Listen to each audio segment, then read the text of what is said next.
Our first award of the evening is our Excellence in Action Award, which is presented to an individual who has contributed to a consequential national security programs and whose personal qualities make them an exceptional candidate for future high-profile leadership positions. Amir Manteghi is an incredible leader whose body of work truly represents excellence in action. His contributions have shaped the future of national security and intelligence. As the inaugural Senior Director for Intelligence at the Office of the National Cyber Director, he has built critical frameworks for integrating intelligence into U.S. cyber policy. Notably, Amir spearheaded policy and programs for securing communications in Ukraine while at the White House and served as one of the first chief of operations for cyber threats within the NSA's Cybersecurity Directorate, showcasing his enduring excellence and impact in global security. To present Amir with this year's awards, we are privileged to welcome back last year's inaugural recipient, Harry Kreja, who is currently the Director of Studies for the Carnegie Mellon Institute for Strategy and Technology. Harry will present this year's award. Harry, help me welcome Harry back to the stage.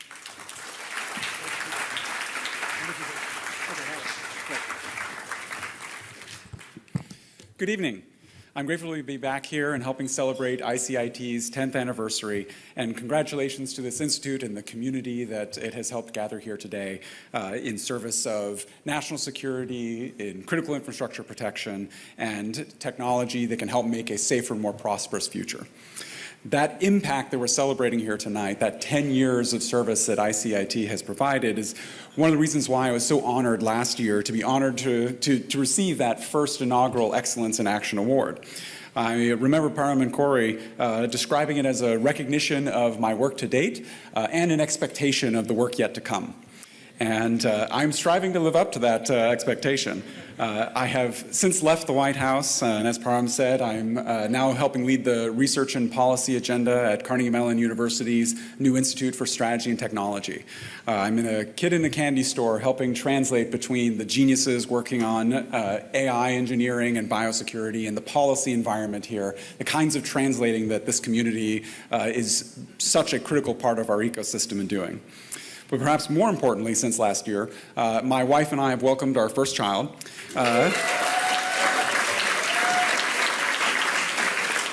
Thank you, and we are raising her to have an appropriate appreciation for secure by design principles.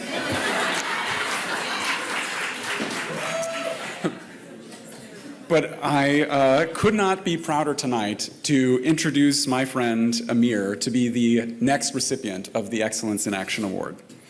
As you heard, and as you may have heard about him, Amir has accomplished a tremendous amount in a short period of time. He's been an innovative entrepreneur in spaces where that's not always easy. He helped build new institutions inside the NSA to help the organization work better with partners across industries and across continents. He came to the White House and helped pioneer new methods of incorporating intelligence into policymaking at home and abroad. His leadership has had impact as wide as changing culture in entire organizations around information sharing, and as tangible as leading efforts to strengthen wartime communications in Ukraine. And if that weren't enough, Amir is also an admired educator and mentor. He's a renowned leader, being asked again and again to lead teams to deliver excellence in tremendously challenging circumstances, from the fort to the White House. Not to mention, he's also a beloved professor at Georgetown University, where he's teaching graduate students about cyber threat intelligence. He's been recognized many times, and including having received NSA's Superior Civilian Service Medal, one of the intelligence community's highest honors. But I think that it is all the more fitting that we're then able to recognize him tonight as the person who I cannot think of as more deserving as the next recipient of the Excellence in Action Award. And boy, am I grateful that I got in before you raised the bar. So please join me in welcoming Amir to the stage.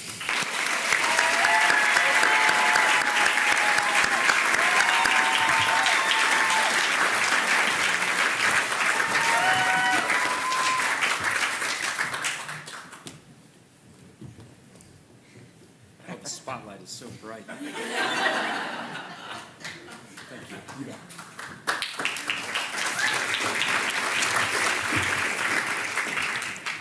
it. Hello, everyone. Wow.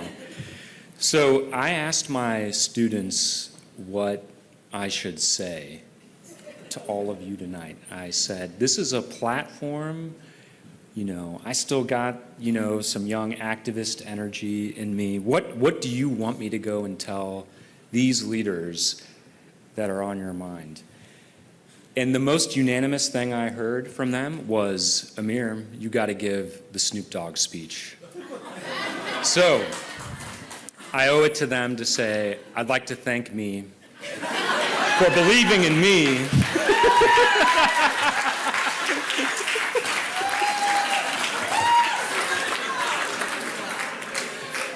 All right.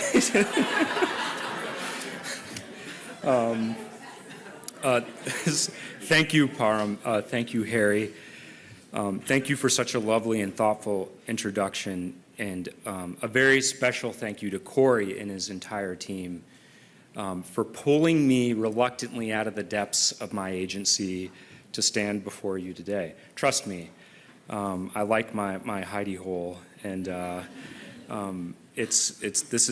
been in, I really like to get out of my comfort zone, and I've been out of my comfort zone many times in my career, but this will never be, I think, comfortable for me.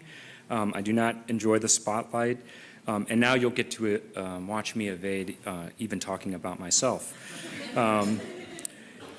It is truly an honor to be here this evening to accept the Excellence in Action Award, and it is extremely flattering to be recognized by the Institute for Critical Infrastructure and Technology.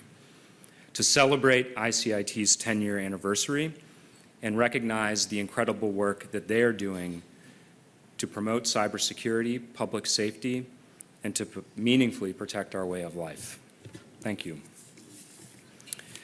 So I also want to say that I'm extremely honored to be up here today and to be recognized in addition to several titans in our industry, Chris, Ann, and David.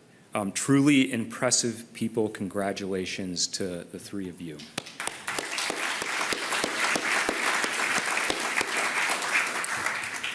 I don't think I've told anybody this story. I guess I was saving it for tonight. I know Chris definitely doesn't know this story. But the first time I met Chris, the first time I met Chris was when I was being sworn in at the National Security Agency.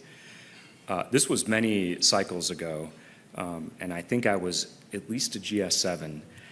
And I remember this so vividly because you swear your oath, and I raised the wrong hand. I was so nervous, and I had the wrong hand up, and Chris gave me this look. He probably doesn't remember, but he gave me this look. It's a signature Chris Inglis look that if any of you have spent time with him, you know when he's surprised, he raises his eyebrows when he hears something or he sees something that surprises him. And he shot me this look, and then he smiled, and I'm like, oh. I'll never forget that moment. I was so embarrassed. But I never would have believed that all these years later I would be working for Chris, and of all places at the White House. And I will tell you that Chris is more than exceptional, more than you can imagine. Chris, alongside Kemba, built a cyber policy dream team. And I can't express how special and impactful that time was to me. It was a moment that really crystallized to me the importance of people, partnerships, and a culture of shared values. Chris, Kemba, Harry, Chris DeRusha, Michael Hockman, thank you. And thanks to my leaders at my agency for giving me a chance, for trusting me, and seeing my potential, even though sometimes I may not see it. Thank you very much.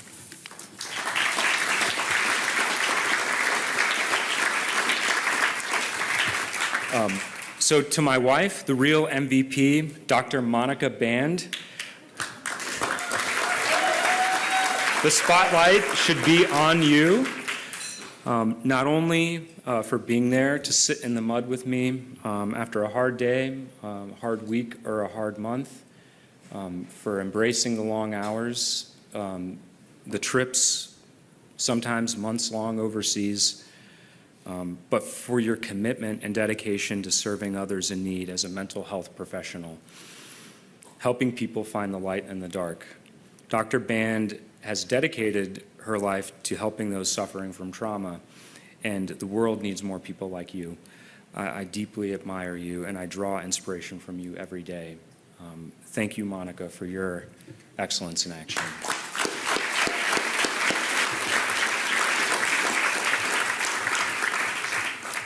So in conclusion,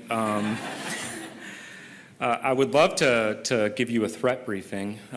It's something I enjoy doing. I'm not sure that's worth our time, though. I think Corey's going to kick me off soon. I think it's a fair assumption that most of the folks in this room don't need to be compelled into action. If you're here tonight, you get it. But what is clear from the strategic context of today is that our work must continue. We've made progress, but not nearly enough. I'll share this last reflection with you that this award, which I think fits within the thesis of the night provided by the team before me, is not about me. This is a reflection of the partnerships and the people that I've worked with, many of whom are in this room. I was even happy to see a fellow War College graduate here. I've worked across the government, the intelligence community, with the private sector, and with foreign partners to defend the U.S. against foreign adversaries and to protect those that we hold the most dear. The last time I wore this tuxedo was to send off one of my Ukrainian friends who was returning home to fight. Similar to him, similar to many in this room, I also felt a call to action to be there for our partners in Ukraine. Supporting Ukraine does not feel like a choice to me, but rather a moral imperative. This night is a reflection of the collaboration of our community and why I'm so thankful for organizations like ICIT that I hope will all continue to support. Thank you again for recognizing the work, the commitment to the cause, and for everything our teams do to protect U.S. interests in cyberspace. Our work continues. I'll be back in the arena, and I hope to see all of you there. Thank you.